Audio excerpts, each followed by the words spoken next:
ก่อนที่เราจะอัญเชิญเสาเข็มต้นนี้ไปยังศูนย์กลางพิธีเส้นได้เส้นน้อยกำลังถูกมัดให้เป็นเกลียวให้เป็นเชือกเส้นเดียวกันกว่าจะได้เป็นเชือกหนึ่งเส้น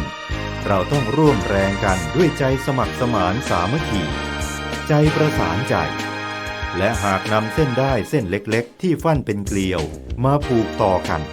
จะมีความยาวมากกว่าเส้นรอบโลกเลยทีเดียวพันเกลียวเชือกนี้ไว้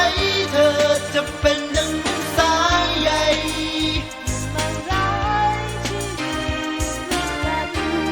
ประคองเชือกนี้ไว้เธออย่าปล่อยให้ต้องแยกกัน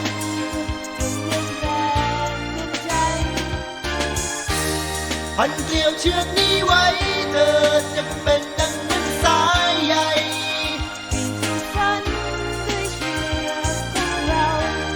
ประคองเชือกนี้ไว้เธออย่าปล่อยให้ต้องแยกกันช่วย